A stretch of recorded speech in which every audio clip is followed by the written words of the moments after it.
పంచుకుందాం.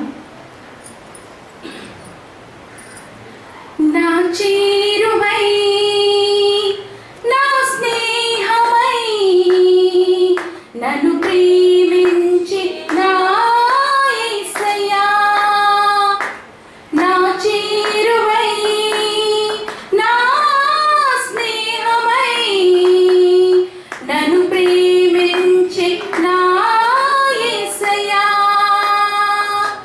నీ ప్రేమలోనే నేనుండిపోని, నీ సేవలోనే నన్ను సాగని,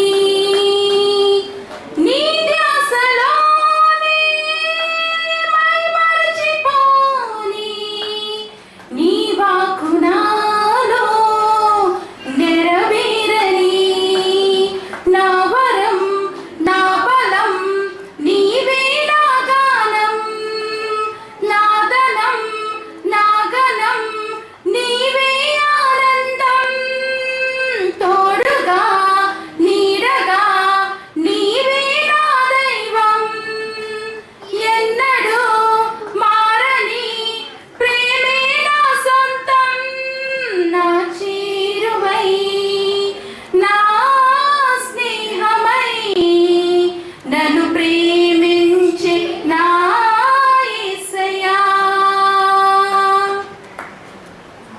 నా వేదనందు నా గాయమందు నేను చేరుకున్నా నా యేసయ్యా, నీ చరణమందు నీ ధ్యానమందు నిన్ను కోరుకున్నా, నీ ప్రేమకై కరుణించినావు, నన్ను పిలిచినావు, గమనించినావు, ఘనపరచినావు, నీవే దేవా నా ఊపిరి, నా వరం నా బలం నీవే, నా గానం నా ధనం నా గణం నీవే, ఆనందం తోడుగా నీడగా నీవే, నా దైవం ఎన్నడూ మారని ప్రేమే నా సొంతం, నా చేరువై నా స్నేహమై నన్ను ప్రేమించే నా యేసయ్యా, నా జీవితాన ఏ భారమైనా నీ జాలి హృదయం లాలించినే, ప్రతికూలమైన ఏ ప్రళయమైనా ప్రణుతింతు నిన్నే, నా యేసయ్యా, విలువైన ప్రేమ కనపరిచినావు, బలపరచి నన్ను గెలిపించినావు,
హల్లెలూయా. గట్టిగా అందరూ దేవుడికి స్తోత్రం చెప్తామండి. ప్రియమైన దేవుని పిల్లరా, ఈరోజు 3వ దినం చేరుకున్నామంటే ఆత్మీయ అభ్యాస సదస్సుకి. నిజంగా ఈ 2 దినాలుగా మీరు మీ ఆత్మీయ జీవితాన్ని ఎలా అభ్యసించాలో అనేకమైన విలువైన సంగతులు మనం నేర్చుకుంటున్నాం. మరి ఈ దినం మందు కూడా మరికొన్ని సంగతులు ఆఖరి దినంలో కూడా చెప్పడానికి మన మధ్యకి సోదరులు జోసఫ్ బ్రదర్ ఉన్నారు. వారికంటే ముందుగా విజయనగరం నుంచి మరి మధ్యాహ్న కాల సమయంలో ఆఫ్టర్నూన్ సెషన్లో 2వ సెషన్లో వాక్యాన్ని ఉపదేశించడానికి వచ్చిన సేవకుల్ని మనం వేదిక మీదకి ఆహ్వానిద్దామండి. విజయనగరం జిల్లాలో పరిచయం చేస్తున్న బ్లెస్సింగ్ వర్షిప్ సెంటర్ మరి భాను శామ్యుల్ గారిని అదే రీతిగా విజయనగరంలో కూడా ఉంటూ మరి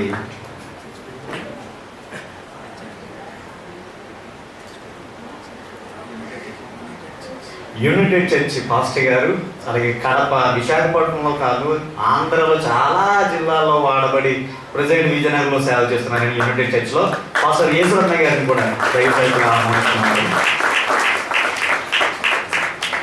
చాలా సంతోషం. మరి దేవుని పిల్లలందరూ కూడా ఒకే చోట చేరి దేవుని మహిమపరచడానికి మంచి సమయాన్ని అనుగ్రహించిన దేవునికి మహిమ ఘనత ప్రభావం చెల్లిస్తున్నాం. ప్రియులారా, మరి సమయాన్ని వృధా చేయకుండా మరి ఈ దినం ఈ మార్నింగ్ సెషన్ యొక్క 2వ అంశంగా సోదరులు క్రైస్తవ జీవితానికి, అదే ఆత్మీయ జీవితానికి క్రైస్తవ కార్యాచరణ అంటూ సోదరులు జోసఫ్ బ్రదర్ గారు తన సందేశాన్ని ఇవ్వాల్సిందిగా ఆయన ఆహ్వానిస్తున్నాను. ఆయన సరిగ్గా చెప్పకూడదండి.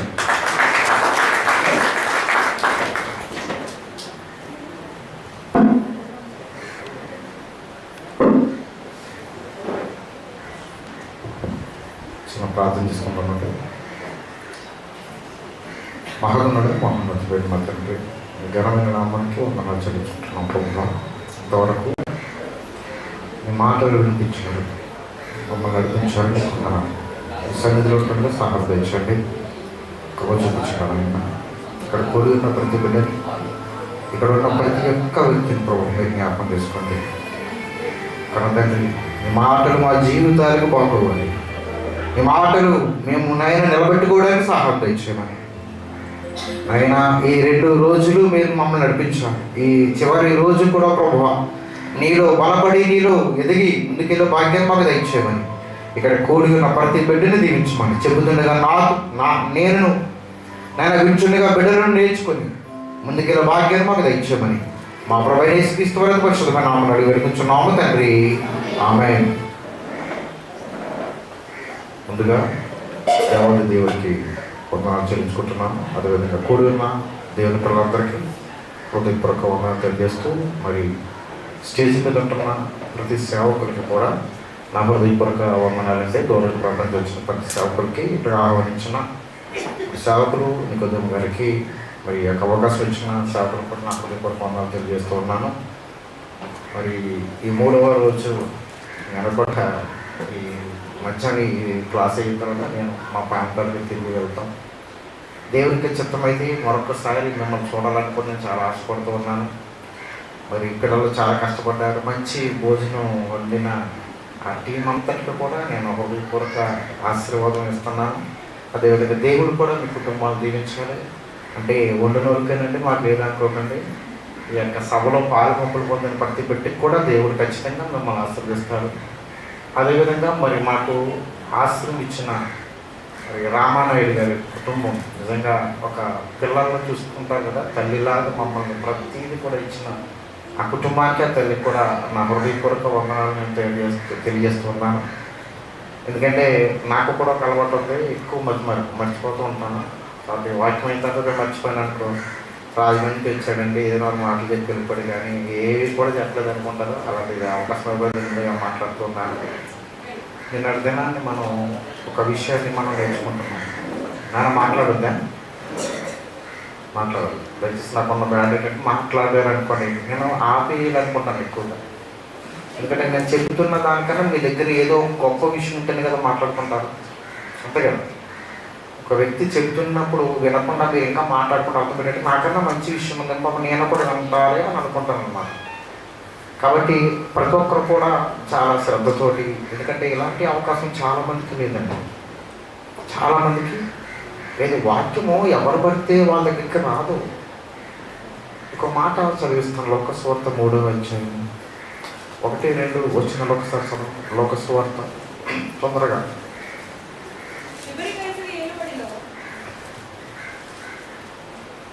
చదువునా? తిబేరియా చదువు. అధిపతిగాను, గలిలయకు హేరోదు అధిపతిగాను,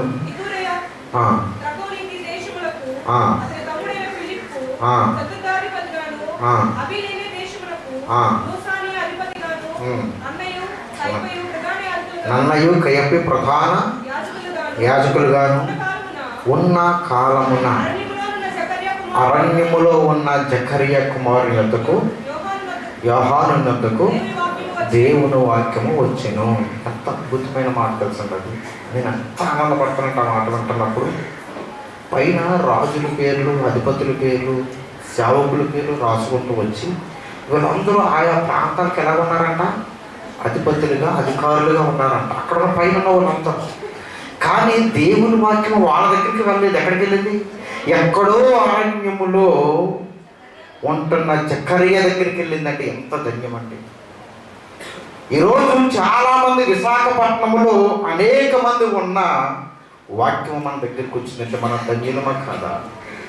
ఇక్కడికి రానివాడు ఇష్టానుసారంగా తిరగవచ్చు, నా ఇష్టమని. కానీ ఒక రోజు అది కష్టమైపోతున్న సంగతి వాళ్ళకి తెలియదు. అవునా? మరి వచ్చిన వాక్యాన్ని ఎంత శ్రద్ధగా మనం వినాలి.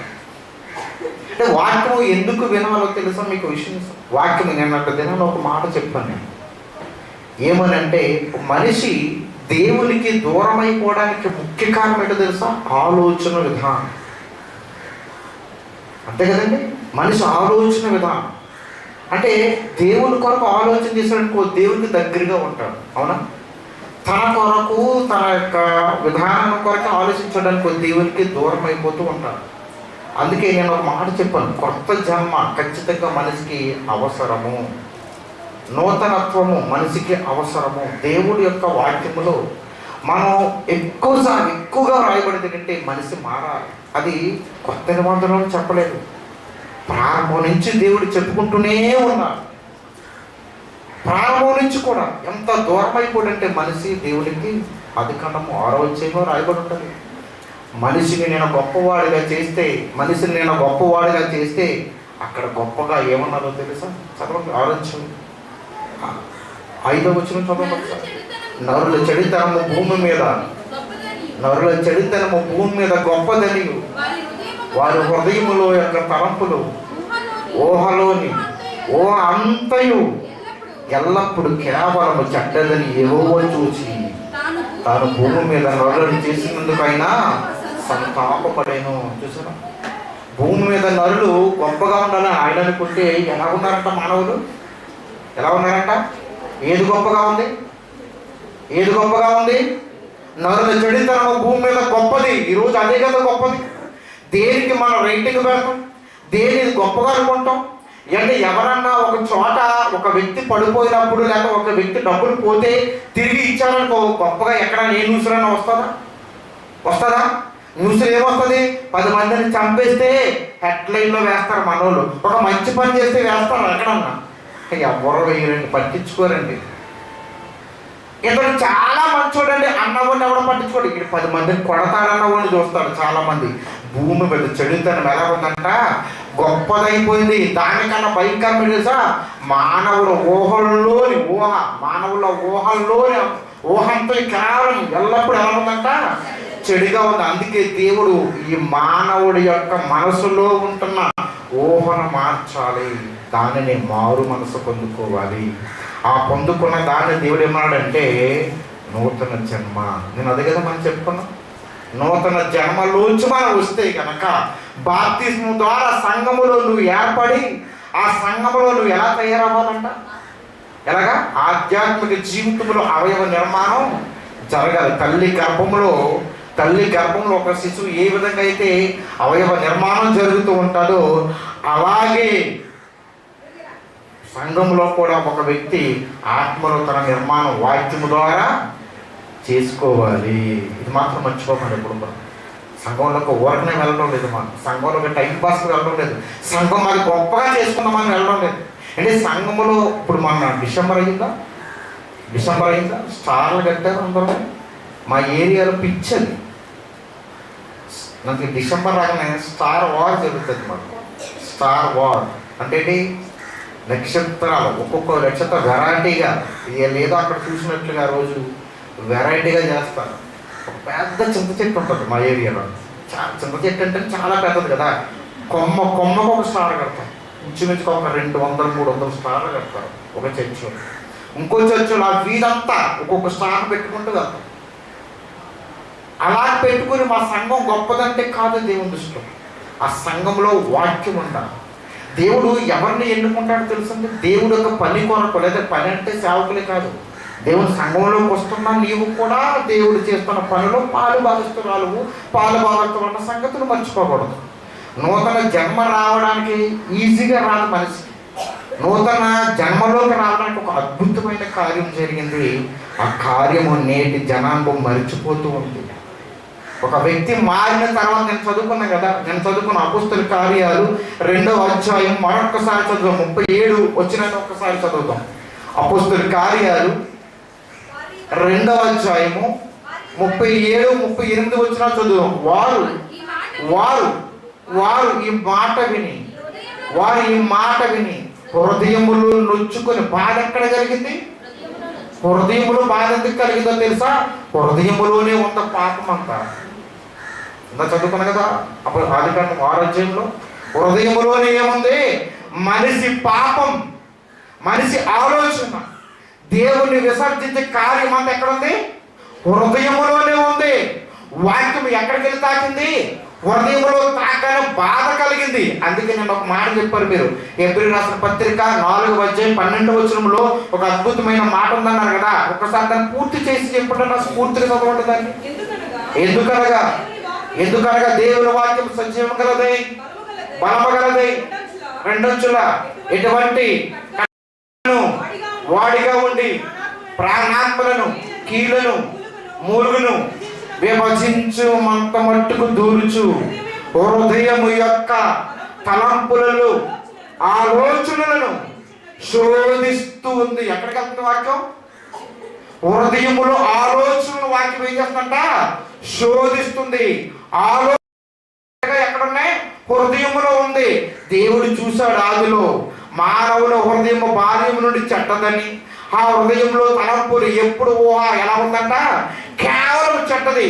అది మానవుని చెడుదారులకు తీసుకెళ్తుందని దేవుడు చూసి ఆ హృదయములోనికి వాక్యాన్ని ఏం చేస్తున్నాడు? ఆయన పంపిస్తూ శోధిస్తున్నాడు. అలాగ ఒక రోజు పేతురు గారు వాక్యం చెబుతుంటే వాక్యము వాళ్ళ హృదయములకు వెళ్ళగానే వాళ్ళకి ఏం కలిగింది? బాధ కలిగింది. ఎప్పుడన్నా వాక్యం అంటే నీకు అలా కలిగిందా? బాధ కలిగిందా వాక్యం అంటున్నప్పుడు? దేవుని వాక్యం వింటున్నప్పుడు నీకు ఎప్పుడన్నా హృదయంలో నిప్పు కలిగిందా? బట్ కలగకపోతే నువ్వు హృదయంలోకి వాక్యాన్ని పంపడం లేదు తండ్రి. నీ హృదయంలోకి వాక్యమును పంపడం లేదు కాబట్టి నీకు బాధ లేదు. బాధ లేకపోతే మార్పు ఎలా వస్తుంది మన జీవితాల్లో? ఆ వాక్యం రావడానికి చిన్న విషయం. వాక్యం ఈరోజు మీ చేతుల్లో 200 రూపాయల బైబుల్ ఉందనుకుంటున్నారు, మీరు పరిశుద్ధ గ్రంథం ఉందనుకుంటున్నారు. ఈజీ అండి, ఎక్కడ పడితే అక్కడ పారేస్తూ ఉంటారు. ఈజీ. ఈ పరిశుద్ధ గ్రంథం రావడానికి త్యాగాలు జరిగాయి తెలుసా? ప్రాణ త్యాగాలు జరిగాయి. ఒక ఆయన అయితే చనిపోయాడు. ఎవరైనా? యేసు ప్రభువు వారు. ఆయన మరణించి ఆయన మరణము ద్వారా నిన్ను నూతన జన్మలోకి తీసుకొచ్చి సంఘంలో కూర్చోబెడుతున్నాడు నేటి దినాల్లో. చాలా ఈజీగా మర్చిపోతే ఎలాగమ్మా నువ్వు? యేసు మరణం ఈ రోజు మర్చిపోవడానికి వీలు లేదు మనకి. ఎందుకంటే నువ్వు ఆవరాగా తిరుగుతున్నప్పుడు, ఆవరాగా తెలుసు కదా, గాలికి తిరుగుతున్నట్టు. దేనికండి? మనోళ్ళు రాత్రి 10 అయినా కానీ రోడ్ల మీద తిరుగుతారు. పనికిరాని తిరుగులు తెలుసా? 10 అయినా ఎక్కడ తిరుగుతారు? రోడ్ల మీద. ఆ మూల ఏ మూల కూర్చుకుని పనికి మాంచేత మాట్లాడుకునే పిల్లలు ఎంతమందిని నాకు అడుగుతారు. తల్లిదండ్రులు అడగరాలని, ఎరా ఇప్పుడు వరకు ఎందుకు అడగరా? నాకు అర్థమవుతుందండి. అది 10 అవుతుంది, 11 అవుతుంది, ఎవడో కూడా ఏదో తీసుకొని తాగుతారు, ఆడపిల్లలతో పాడు చేస్తారు. అలాగే తయారవుతున్నారు చాలా మంది. ఏమి అభివృద్ధికి ఇంటికి రాకపోతే ఊరుకోవద్దని చెప్తాను. అందుకే నేను అర్థమైందని చెప్పేది. ఆడపిల్లవని మగపిల్లని కండిషన్ ఎందుకు పెడతారు తెలుసా? నువ్వు బాగోవాలని. దేవుడు మనకు ఆజ్ఞలు ఇచ్చాడు తెలుసా? బాగోవాలని. ఆజ్ఞ పాటిస్తే బాగుంటావు, లేకపోతే పాడైపోతావు. అర్థమైందండి? యేసు వారి త్యాగం ఎంత గొప్పదో తెలిసి ఈరోజు మనల్ని ఎందుకు పనికిరాకుండా లోకంలో తిరుగుతుంటే ఆయన నీ కొరకు ఆలోచన చేశాడు. ఆయన ఆలోచన చేసి మరణించాడు సిలువను. మరణించి విలువ పెట్టి నిన్ను ఇచ్చినట్టు ఆయన కొన్నాడు. ఇక్కడ కూర్చున్న వాళ్ళు ప్రతి ఒక్కరు కూడా విలువైన వస్తువు దేవుని దృష్టిలో. ఆయన అమూల్యమైన రక్తములు నేను కొన్నాడన్న సంగతి మర్చిపోయి గుర్తుంది. బాప్తిసం తీసుకున్న గుర్తుందండి, మర్చిపోయి అనుకుంటున్నావా? అమ్మో అది ప్రమాదం తల్లి.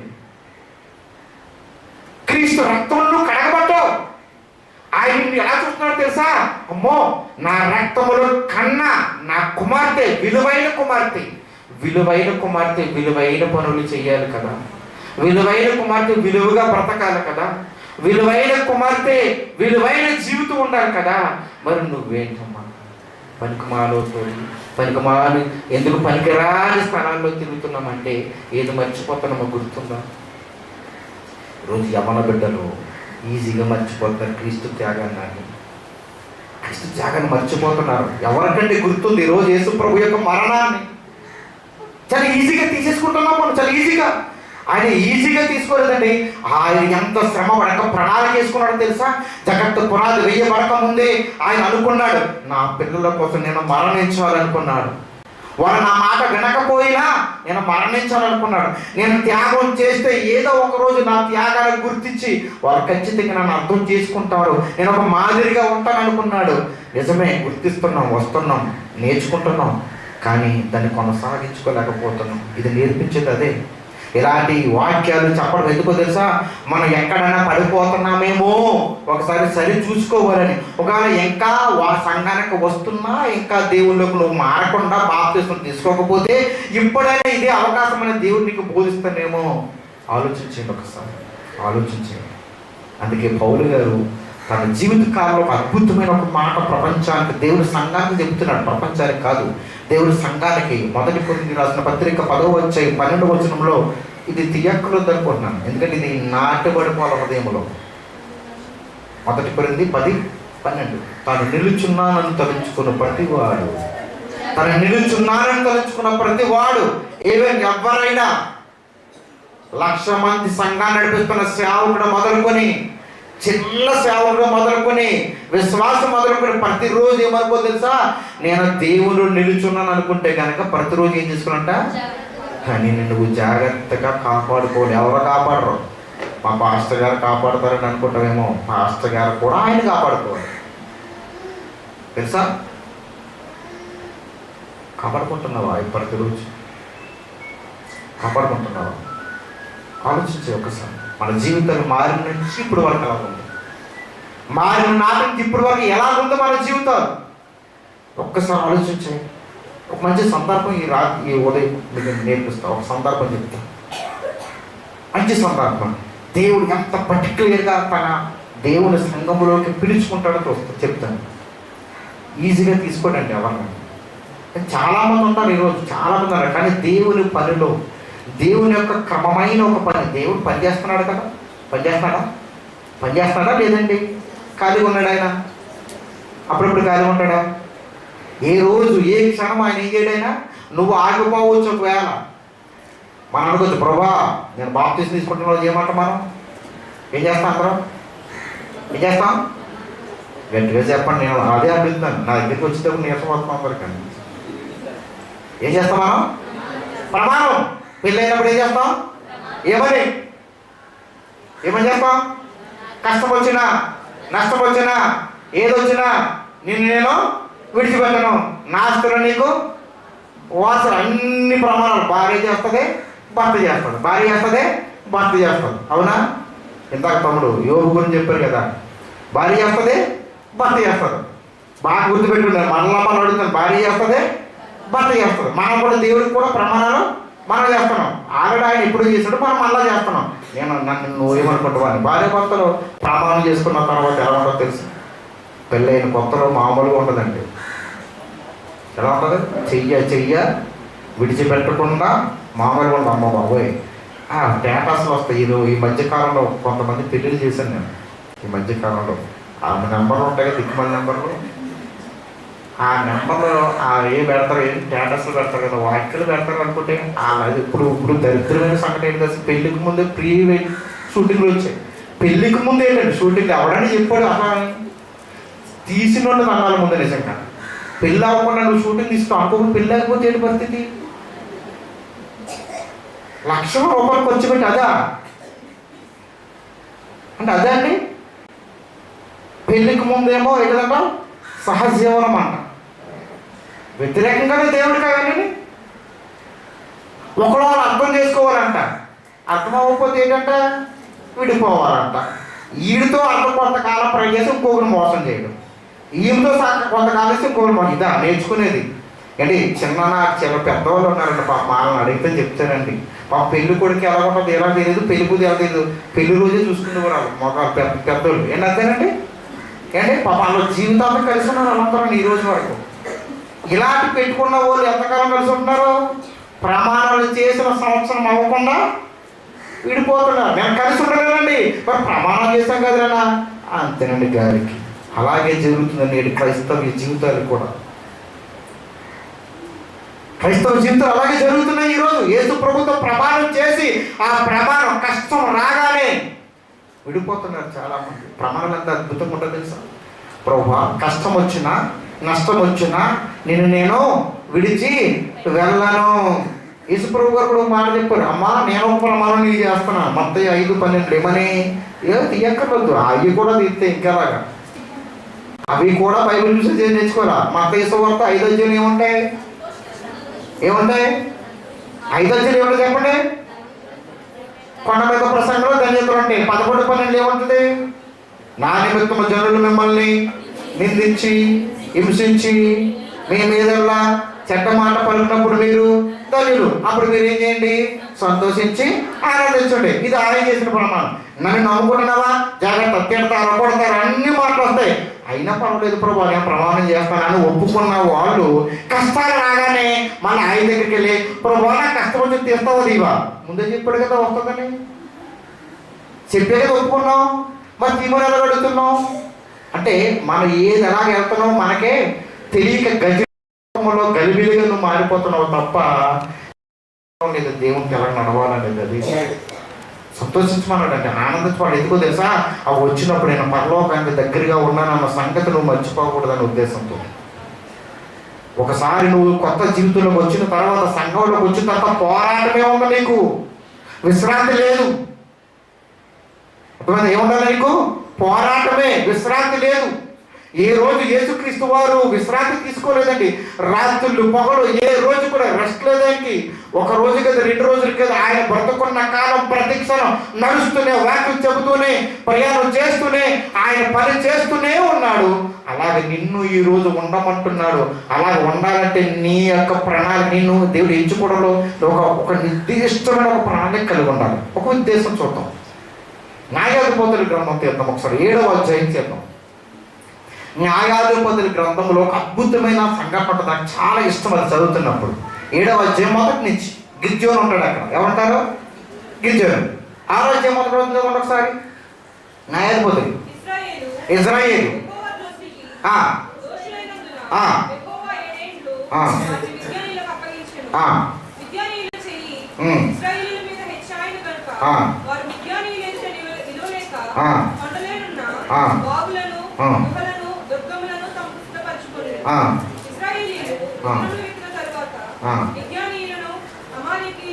ముప్పై 33 చదువున్నాను ఒకసారి.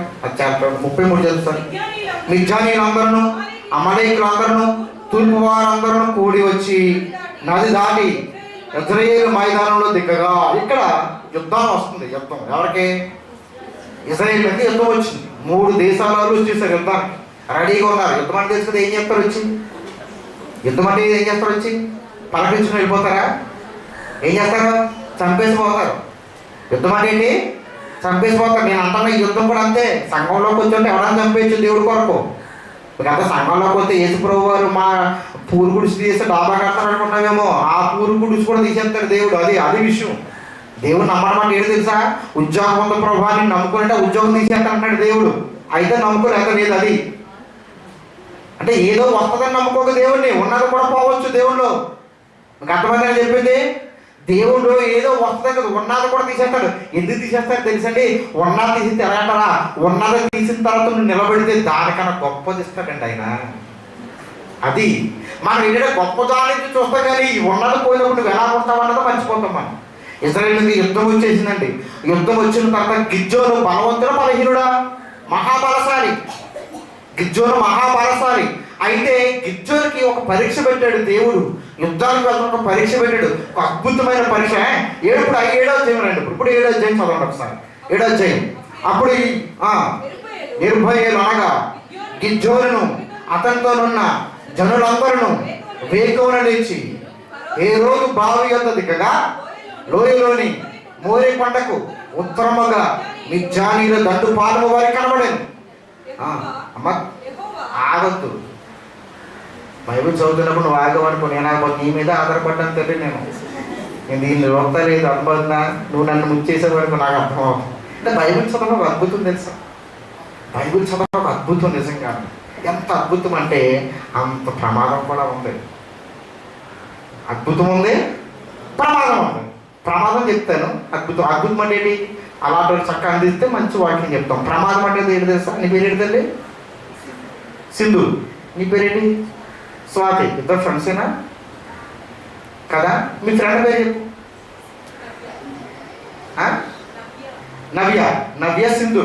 మంచి స్నేహితులు అండి ఇద్దరు ఎవరో మంచి స్నేహితులు. హాస్టల్లో చదువుకుంటున్నారు పాప. ఇద్దరు క్రైస్తవులే. పాప సింధుకి మ్యారేజ్ కుదిరింది. సడన్గా ఇంటికి వెళ్ళిపోయింది. ఎవరికి? సింధుకి. నవ్య వెళ్ళడానికి చాయిస్ లేదు, ఎగ్జామ్ జరుగుతుంది. అయితే ఒక మంచి గిఫ్ట్ ఇద్దాం అనుకుంది. ఎవరు? నవ్య ఏమనుకుందంటే ఒక మంచి గిఫ్ట్ పంపిద్దాం అనుకుని కష్టపడి తిరిగి ఏం చేసిందంటే ఒక వాక్యాన్ని సెలెక్ట్ చేసింది. 1 యోహాను పత్రిక 4:18 చదవండి ఒకసారి. 1 యోహాను పత్రిక 4:18. ప్రేమలో భయం ఉండదు, అంతేకాదు పరిపూర్ణమైన ప్రేమ భయమును గలవని. బాగుందా? ఈ వాక్యాన్ని సెలెక్ట్ చేసి చక్కగా తన చేతులతో రాసి ఎన్వలప్ కవర్లో పెట్టి పంపించింది. ఎవరికి? సింధుకి పంపించింది. వెళ్ళిపోయింది. మ్యారేజ్ అయిపోయింది, అంతా అయిపోయింది. పాపం భార్య భర్త ఇద్దరు ఒక మంచి మీద కూర్చొని గిఫ్ట్లు ఓపెన్ చేసే టైం వస్తుంది కదా, అలా ఓపెన్ చేద్దాం అనుకున్నప్పుడు నేను అనుకున్నాను ఫస్ట్ ఎవరు గిఫ్ట్ ఓపెన్ చేద్దాం అనుకున్నట్ట? నా ఫ్రెండ్ అంటే మంచి గిఫ్ట్ పొందేది అనుకుని తీయడాన్ని తీశారంట. తీసి ఆ కవర్ ఓపెన్ చేస్తే అక్కడ పాపం నవ్య కంగారులో, ఎగ్జామ్ రాసే కంగారులో 1 యోహాను బదులు 1 వేయడం మర్చిపోయింది. ఏమేయడం?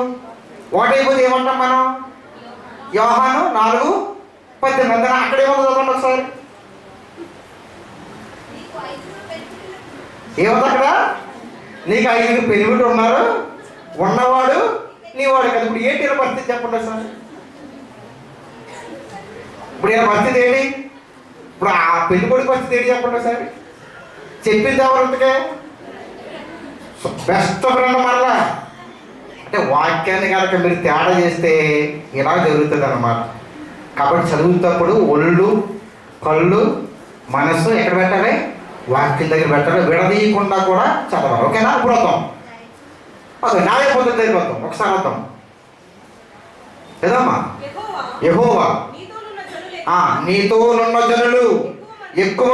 యుద్ధానికి వెళ్తున్నప్పుడు అయ్యా అన్నాడు గిద్యోను, నువ్వు ఎంతమందిని తీసుకెళ్ళాడు? 32,000 మందిని తీసుకెళ్తానండి యుద్ధానికి. అయ్యి బాబు, ఎంతమందితో యుద్ధం చేస్తే నా పరువు ఏం పోతాయి అన్నాడు దేవుడు. ఎంతమందితో చేస్తే నా పరువు ఏముంటుంది? మేము ఎక్కువ మంది వెళ్ళాం కాబట్టి గెలిచామనుకుంటారు. అప్పుడు ఒక పరీక్ష పెట్టండి. ఏంటది? చదువు.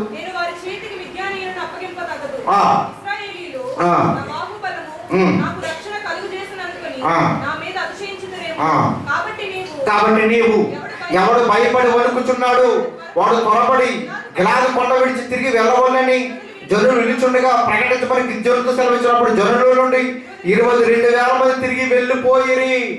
యుద్ధానికి వచ్చారంటే అరే యుద్ధం రావాలనగానే ఇంట్లో ఉన్నవాడు వెళ్ళలేనోడు అందరూ వచ్చారు యుద్ధానికి. 32,000 మంది. దేవుడు అంటున్నాడు ఒక ప్రకటన చేయి, ఒకవేళ యుద్ధం చేయడానికి ఇష్టం లేని ఇంటికి పోవచ్చు అనగానే ఎంతమంది పోయారంట? 32,000 మంది ఎంతమంది పోయారు? 22,000 మంది. ఎంత మహానుభావులు చూడండి. అంటే యుద్ధానికి వచ్చారు, కానీ ఏమి ఇష్టం లేదు, యుద్ధం చేయడం ఇష్టం లేదు. ఇంటికాడ రావద్దు ఎప్పుడు ఇలా మహావీరుడిని. తీరానికి వచ్చిన తర్వాత అవకాశం దొరకలు ఏం చేస్తాడు? అమ్మయ్య మంచి పని పోతున్నాను. ఈ మీటింగ్ పెట్టే ముందు కూడా చాలా మంది మాటిస్తుండొచ్చు. ఎవరికి? నికోడెము గారికి. మేము ఉన్నాం మీకు ఎందుకని. తీరా మీటింగ్ వచ్చేటప్పుడు చాలా మంది హ్యాండ్ ఇస్తుండొచ్చు. ఇది చాలా చోట్ల జరిగే సేవలు జరిగే మా సన్మానాలు అనమాట. ఇవి అవునే కదా. ఏ సేవకుడు ఖచ్చితంగా చెప్తాడు. నేను ఉన్నాను అంటాడు. ఆడు కనపడు, ఆడే కనపడు, ముందన్నే ఉన్నాడు కనపడటం. ఇలాగే జరుగుతుంది అన్నమాట. అయిపోద్ది. ఇంకెంతమంది మిగిలారు?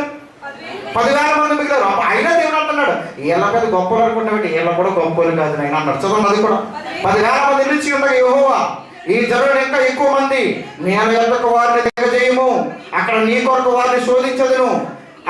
ఇతడు నీతో కూడా పోవాలని నేను ఎవరిని గురించి చెప్పుదును, వాడు నీతో పోవలను.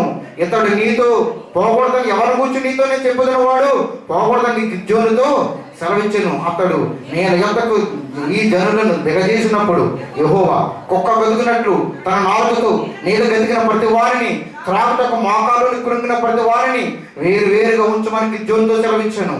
చేతితో నోటికి అందించుకొని గతికిన వారి లెక్క 300 మంది.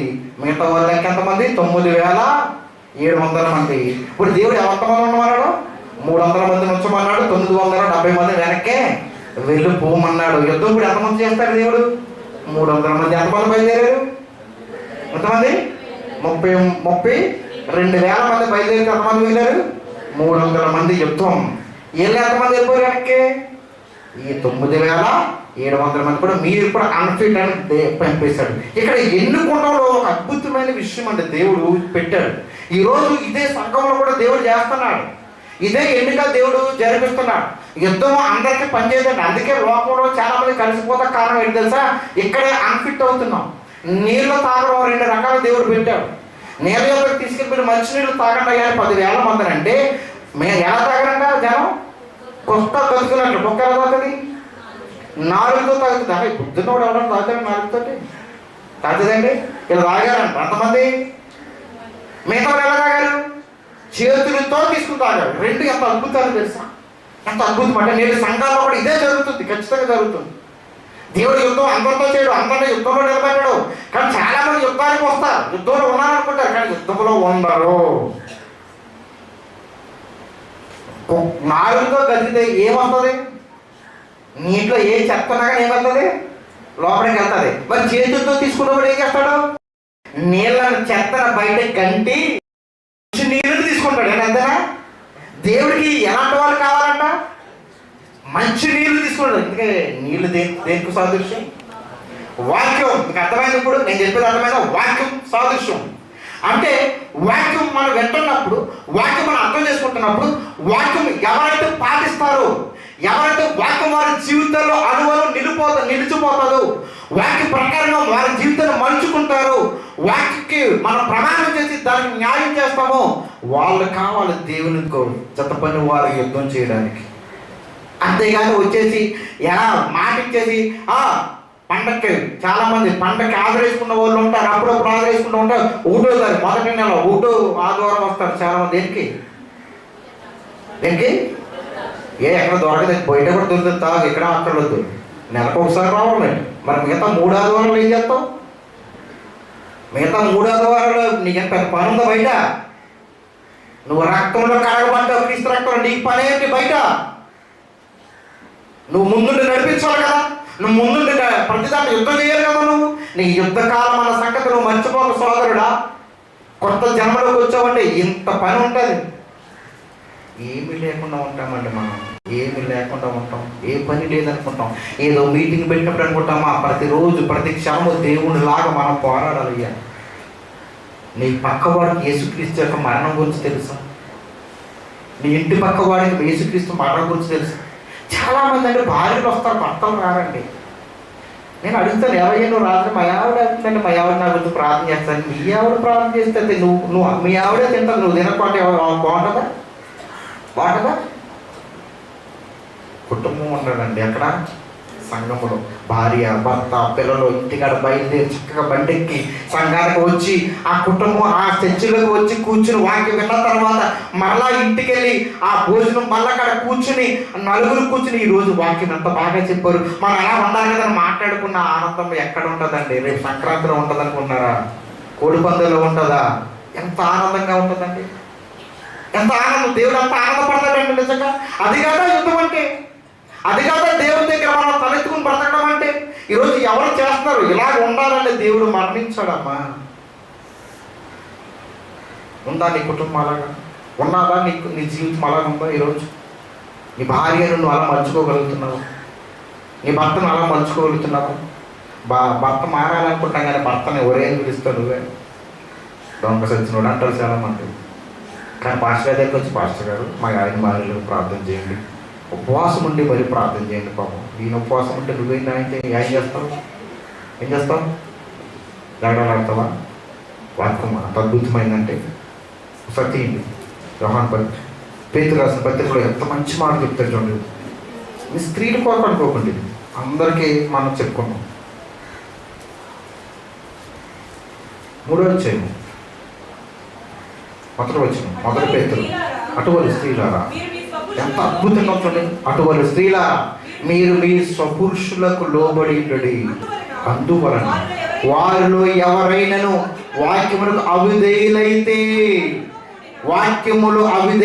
నీ భర్త అవిధేయుడైతే, వారు భయముతో కూడిన మీ పవిత్ర ప్రవర్తన, మీకు భయముతో కూడిన పవిత్రమైన ప్రవర్తన ఉంటే అది చూచి వాక్యము లేకుండానే తమ భార్యలు నడబడి వలన సంఘానికి రాబట్టవచ్చు.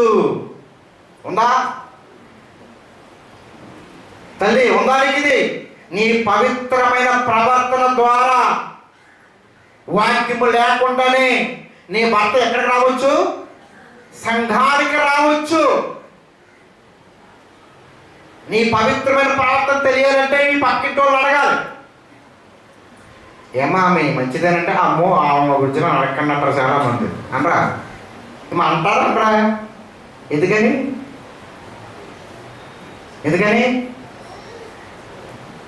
మన పవిత్ర ప్రవర్తన గుడి దగ్గర బాగుంటుంది, గుడి బయటకు రాగానే అలా వెళ్తున్నప్పుడు మన ఇంటికాడ ఏదో ఆరబెట్టుకుని వస్తాం, ఆ పక్కింటి కోళ్ళు మొత్తం చల్లాచెదరు చేసేనుకో, అప్పుడు తెలుస్తుంది మన పవిత్ర ప్రవర్తన ఎంతేనండి. మామూలుగా ఉంటుంది. ఇంకా అప్పుడు మనలో ఉన్న అసలైనడు బయటకు వస్తాడు అనమాట. జాగ్రత్త, నీ నోరు, నీ కళ్ళు, సమస్తం నువ్వు అనుభవిస్తున్న నీ శరీరం ప్రతిదీ కూడా దేవుడు కొన్నాడన్న సంగతి నువ్వు మర్చిపోవద్దు. మొదటి కొరింథీ 6:19 వచ్చిన మనకు చూడండి ఒకసారి. మీరు విలువ పెట్టి కొనబడినా, చదవండి ఒకసారి. మీ దేహము దేవుని వలన మీకు అనుగ్రహింపబడి మీలో ఉన్న పరిశుద్ధాత్మకు ఆలయమై ఉన్నదని మీరు ఎరుగరా? మీరు మీ సొత్తు కారు, విలువ పెట్టి కొనబడిన వారు. మీరు మీ సొత్తు కాదు, మీరు ఎవరు? విలువ పెట్టి కొనబడిన వారు. మీ దేహాన్ని కూడా దేవుడు కొన్నాడు, ఆత్మని కాదు. మీకు అర్థమైందా? నువ్వు నుంచుంటూ అర్థం దగ్గర అమ్మో 100 సార్లు అంటే బయలుదేరిన తర్వాత అమ్మారా అంటే వెళ్ళే ముందు కూడా ఒకసారి చూసుకుంటాం మనం. ఏది బాగుందో, ఏదైనా తక్కువైందా? నాకు ఫ్రెండ్ ఒకడు చాలా ఏడుతున్నాడు, బాధపడిపోతున్నాడు. ఎలా అంటే, మొన్న నేను ఒక చోటకెళ్ళి మంచి గాజులు, హైదరాబాద్ గాజులు తెచ్చిచ్చాడంట నావాడికి. ఏం చేశాడమ్మా? గాజులు తెచ్చిచ్చాడంట. ఇప్పుడు గొడవ తెలుసా? ఆ గాజులు తగ్గ సారి కొనాలంట. ఏం కొనాలి? ఇప్పుడు ఏంటి పరిస్థితి ఏంటి? అనవసరంగా తెచ్చాడంటున్నాడు. అది అంటే మన అందం కోసం అంత ప్రయత్నం చేస్తాం కదా, అది నీది కాదన్న సంగతి నువ్వు గుర్తించుకోవాలి. అది ఆయన కొన్నాడమ్మా. ఆయన విలువైన రక్తం ఇచ్చుకున్నాడు, ఆయన అమూల్యమైన రక్తం ఇచ్చుకున్నాడు ఆయన. మీరు మీ సొత్తు కాదు. అలా బ్రతకవు ఎప్పుడన్నా? అలా అనుకుంటున్నావా? నువ్వు అర్థం ముందు కూర్చున్నప్పుడు ఈ కళ్ళు, ఈ ముక్కు, ఇది నాది కాదయ్యా, ఇది నాది కాదు, ఇది దేవుడిది. దేవుడికి ఇచ్చేస్తాడు. నేను ఎప్పుడూ చచ్చిపోయాను, బాప్తిసంలోనే చచ్చిపోయాను. ఈరోజు నేను దేవుని కొరకు ఉంటున్నానన్న సంగతి ఎప్పుడైనా గుర్తించాలి.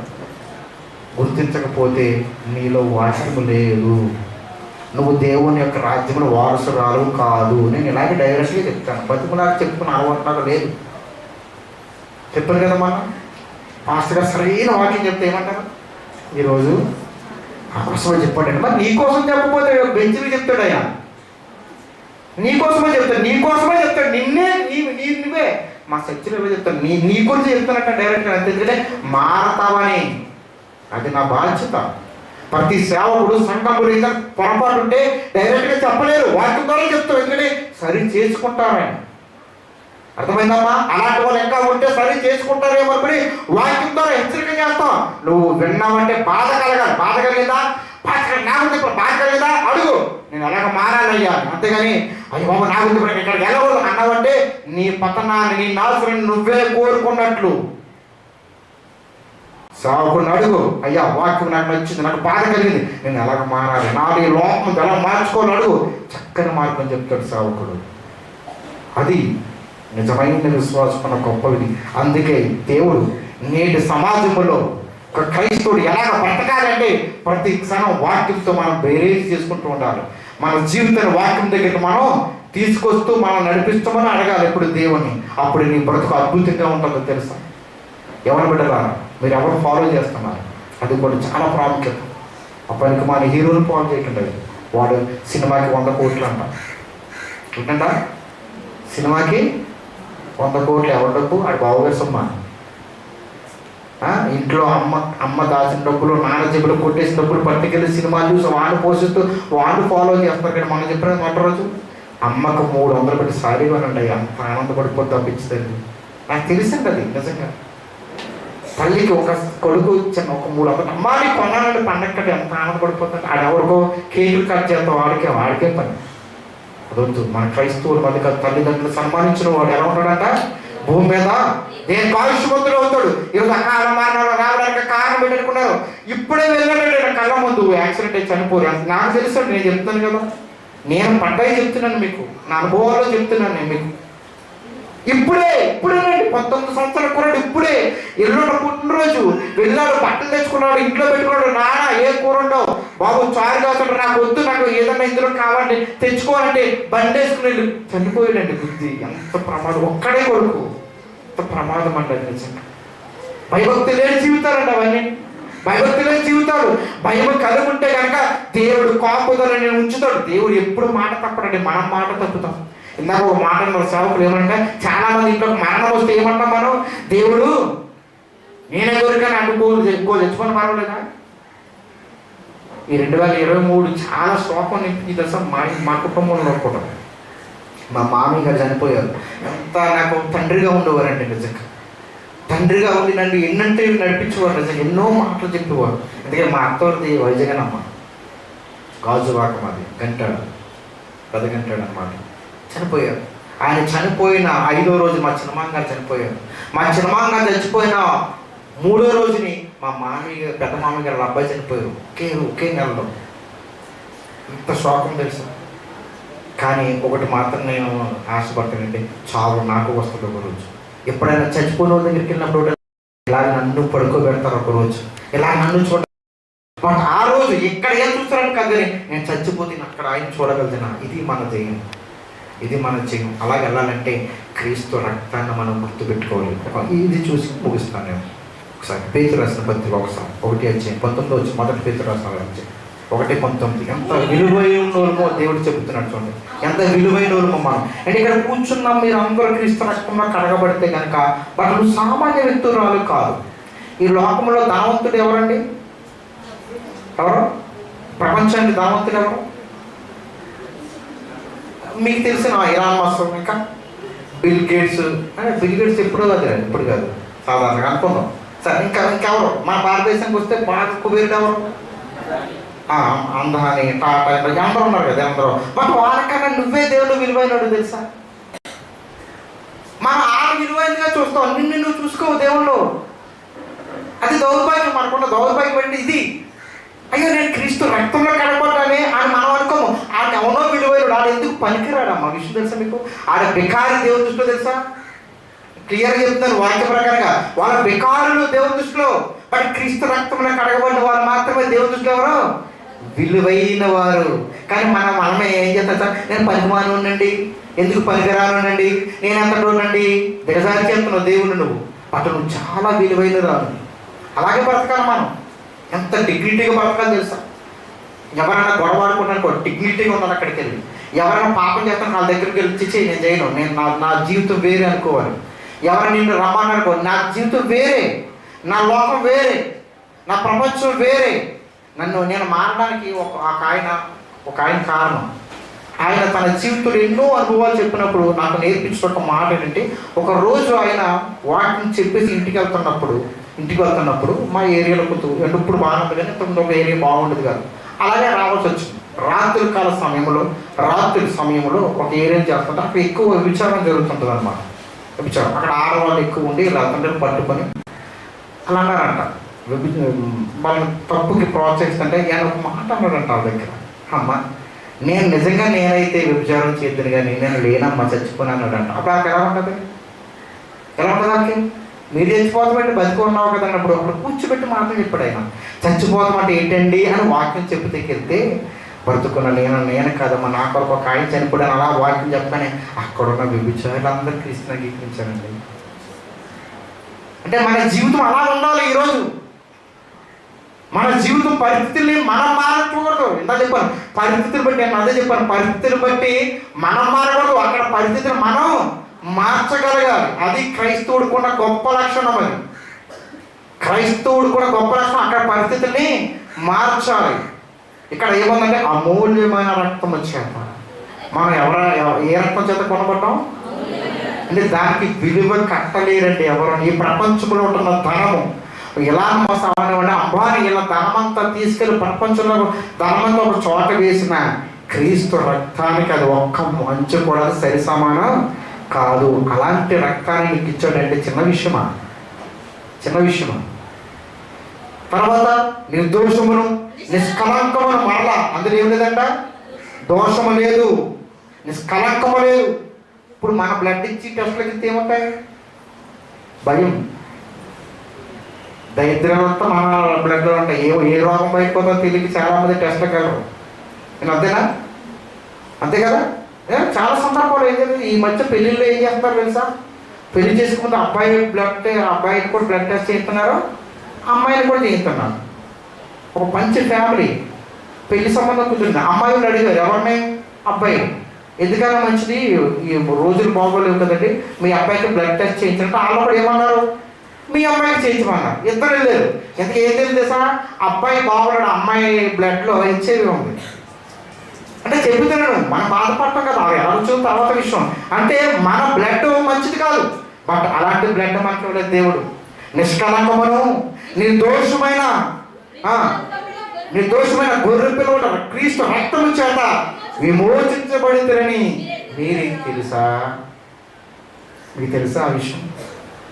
తెలిస్తే నీ జీవితం అలా ఉండదు కదా. నీకు తెలిస్తే మన బ్రతుకులు ఎలా ఉండవు కదా. తెలిస్తే మనమే ఒక క్రీస్తులాగా బ్రతకాలన్న సంగతి మీకు తెలుసా? ఇది తెలిస్తే నీ బ్రతుకు ఒక క్రీస్తులాగా ఉండాలి, క్రీస్తులాగా మారిపోవాలి. చూసారా చాలామంది ఇప్పుడు మీరు యూట్యూబ్లో చూడండి, చాలామంది ప్రసంగాలు చేస్తున్నారు కదా. కొంతమంది ఉన్నారు రాజేశా ఏమనుకోదు నికోడమస్ గారు ఇప్పుడు ఈయన ఫాలో అయిన వాళ్ళు ఉంటాయి కదా, ఈయన దగ్గర కూడా తిరిగి వాళ్ళు ఎవరో ఒకరు ఉంటారు. ఒక రోజైనా నాకు తెలుసు అంటే ఆ అబ్బాయి ఎక్కువ ఉంటాడు కాబట్టి మా ఊరు కూడా వచ్చి మా ఇంటికి వచ్చాడు. ఇద్దరు ఉన్నారు చెప్తున్నాను, ఉదాహరణకి చెప్తున్నాను, ఎందుకంటే ఇలా కాబట్టి నన్ను ఏమన్నారు బయట వాళ్ళంటే మళ్ళీ అందులో ఏం పెడతారు కదా ఇలా అన్నారు అనుకుని. ఇప్పుడు వాక్యం ఏం చెప్తున్నప్పుడు రోజు వింటూ ఒక రోజుకి ఎలా చెప్తాడు వాక్యం? నీకు నమస్కారం లాగే చెప్పాడు అనుకోండి, అప్పుడు ఏంటి ఎవరు ఫాలో అవుతాడు? ఆయన ఫాలో అవుతున్నాడు. చాలా యూట్యూబ్లో చూడండి అలాగే చెప్పేవాళ్ళు ఉన్నారు. పేరు చెప్పకూడదని చెప్తలేదు నేను, ఎందుకంటే నేను అక్కడే ఉండాలి మన రాజమండ్రిలో. నేను చూసాను అలాగే మాట్లాడతారు, అలాగే చేయి చూపుతారు, అలాగే నడుస్తారు. కానీ అదే ఇది బాగా ఉంది, నువ్వు వెళ్ళి వాళ్ళు చూసావు అలాగే చెప్తున్నావు. మరి అంతకన్నా నువ్వు యేసుప్రభుని కూడా చూస్తున్నావు కదా, మరి అలాగే ఎందుకు మారడం లేదు నువ్వు? అంటే మనం మనుషుల్ని చూస్తున్నాం కానీ యేసుప్రభుని ఎప్పుడో వాళ్ళకి ఎక్కించేసాం. మనం ఏం చేసాం? ఎప్పుడో అని అయిపోయిందండి. ఇప్పుడు కాదు, ఎప్పుడు నువ్వు చూడవలసింది ఎవరు తెలుసా? క్రీస్తుని. ఇందాక మంచి మాట చదివించారు కదా ఇప్పుడు 12 విశ్వాసకర్తయగు దాన్ని కొనసాగించు యేసు వైపు చూస్తూ. అబ్బా ఎంత మంచి మాట అండి. ఆయన వైపు చూస్తూ మన జీవితం ఉంటే ఆయనలాగే మారిపోతాం తల్లి. ఆయనలాగే మారిపోతాం, ఆయనలాగే ఉంటావు నువ్వు. నీ జీవితం అదే మనకు మాదిరి, అదే క్రైస్తవ జీవితానికి కావాల్సింది. నేను సమాజంలో నేను ముగిస్తాను నా ప్రసంగాన్ని ఒక వ్యక్తి జీవితం చెప్పి, రియల్గా జరిగిన వ్యక్తి జీవితం. 2007 సంవత్సరంలో నుంచి 2012 సంవత్సరం వరకు జరిగిన ఒక మంచి ఒక చెల్లి జీవితం చెప్పి నేను ముగిస్తాను. ఇంతకుముందు ఒకసారి చెప్పాను, యూట్యూబ్లో కొట్టిన మీకు వస్తుంది. శ్రీదేవి అనే పేరు, యాక్చువల్గా పేరు ఏంటంటే మాధవి. చదివే ఉండొచ్చు చాలామంది. బ్రాహ్మణ కుటుంబంలో పుట్టింది. ఏ కుటుంబంలో? బ్రాహ్మణ కుటుంబంలో. 18 సంవత్సరాలు పెళ్ళి అవ్వలేదు. కథ చూసుకోండి, చాలామంది చెప్పారు ఆమె గురించి. పెళ్ళి అవ్వలేదు ఆమె జీవితంలో. ఆమె పెళ్ళి అవ్వలేని జీవితంలో ఆమెకు ఒక రోగం వచ్చిందండి, భయంకరమైన రోగం. ఆ రోగం వస్తే ఏమవుతుందో తెలుసా? ఈ తల తప్ప ఇక్కడి నుంచి ఒక్కటి కూడా పనిచేయదు. చేతులు పనిచేయవు, కాళ్ళు పనిచేయవు. చేతులు పనిచేయవు, కాళ్ళు పనిచేయవు. దేవుడు యేసు ప్రభుని నమ్మిందండి. ఏం చేస్తాడు నమ్మితే? ఉపయోగం ఏమంటే చెప్పండి, ఆలోచించండి.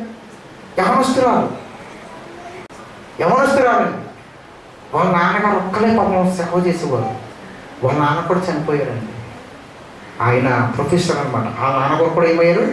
చనిపోయారు. మంచి చెల్లి, ఎంత అద్భుతమైన చెల్లి అంటే. వాళ్ళ నాన్న కూడా చనిపోయారు. పాప నాన్న అంటే ఆమె రోజు స్నానం చేయించేవారు, అన్నీ చేయించేవారు. తండ్రి అతను ఎంత బాగా చూసుకునేవాడు. పాప చచ్చిపోతే ఎవరు చూస్తారు? కానీ ఆమెకు కావాల్సిన ధనాన్ని మాత్రం బ్యాంకులో వేశారు. ఆ చెల్లి ఏం చేసింది తెలుసండి? అంటే ఈరోజు ఇక్కడ కూర్చున్న వాళ్ళకి అది ఇన్స్పిరేషన్ అని చెప్తున్నాను నేను. అంటే మనం ఏం చేయాలో చెప్తున్నాను. ఒక రిక్షా అతను మాట్లాడుకుందండి. ఏమాటంటే రిక్షా అతనితో మాట్లాడుకుంది. ఏమనంటే ప్రతి నెల 1వ తారీఖుని ఆమె రిక్షాను ఎక్కించుకొని బ్యాంక్ తీసుకెళ్తారు. ఈమె అలా ఉంటుందంటే బట్ అతను వెళ్ళి డబ్బులు తీసుకొస్తారు. అర్థమైందండి? ఆ డబ్బులు తీసుకొచ్చిన తర్వాత ఆ డబ్బులతో కొన్ని కార్యక్రమాలు చేయిస్తుంది.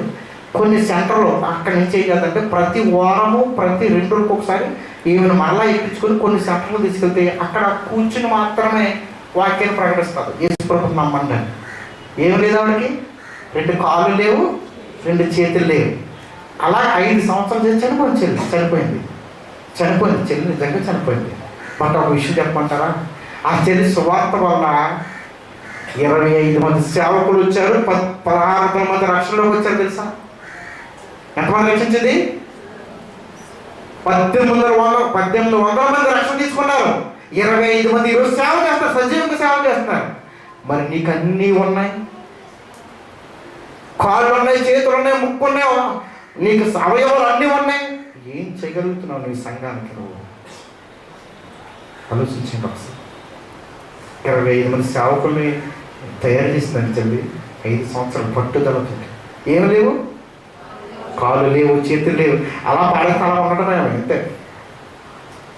పట్టుదల అంటే సేవకి ఏం అవసరం అయితే అవయవాలు, పట్టుదల ఉండాలంటే మనకి. నేను ఒక మాట చెప్పాను కదా, మనం మారిపోతే పరిస్థితి అడ్డా దాని పరిస్థితులు అనుకూలించాయా? కానీ దేవుడి కొరకు ఏం చేశాడు? నిలబడ్డాడు. ఈరోజు ఇలాగ ఎంతోమంది ఉన్నారు. చరిత్ర చదువుతూ ఎంతోమంది 14వ శతాబ్దంలో పేరు మర్చిపోయారు. ఒక చెల్లి 16 సంవత్సరాల అమ్మాయి క్రీస్తుని నమ్మితే చంపేతకు తీసుకెళ్ళిపోయారు. ఏర్పాటు చేశారు ఆ కాలంలో. పూర్తి గ్రౌండ్ 25,000 మంది ఉన్నారు అక్కడ. మధ్యలో ఏమన్నా కూర్చోబెట్టారు. గేదెలు అదే దున్నపోతే ఉంటాయి కదా, అట్లా విడిచిపెట్టేశారు. అవి పరిగెట్టుకొని వచ్చాయి, పక్కకి వెళ్ళిపోయి దగ్గరికి ఏమైనా ఎవరు పక్కలేదు అనుకుని వదిలేశాడు.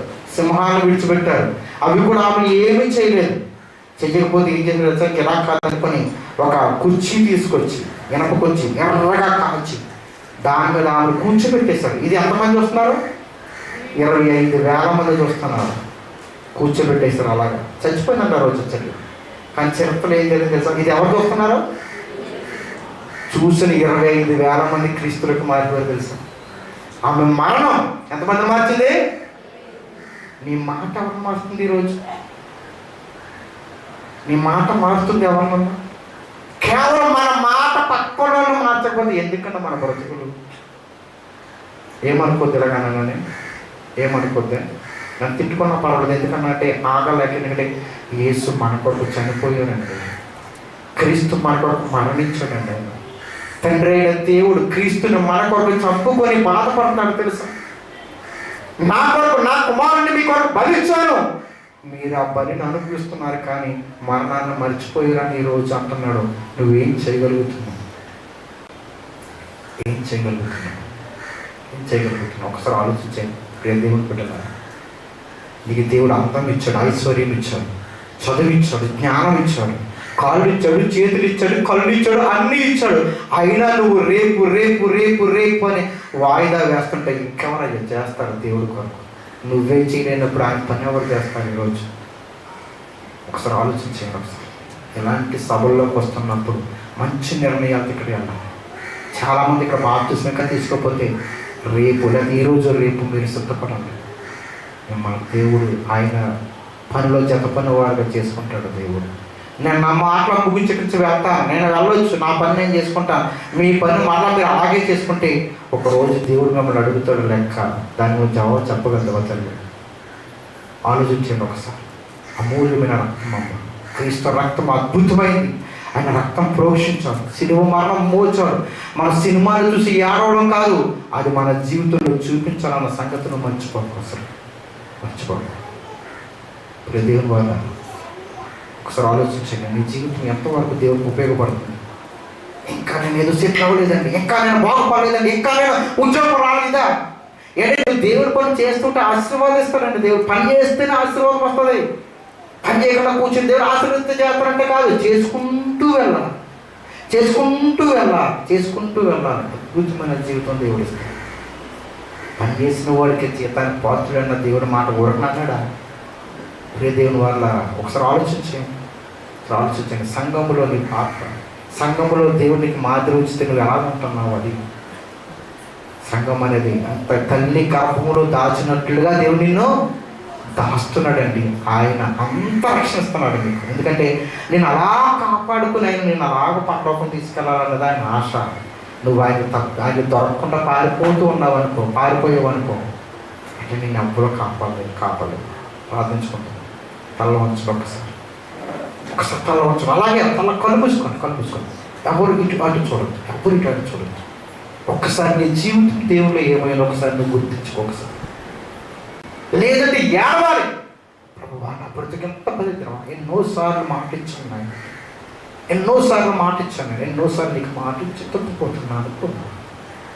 నా జీవితం ఎందుకు ఇలాగ అయిపోతుంది? చాలాసార్లు నేను నమ్మించాను, క్షమించండి ప్రభు.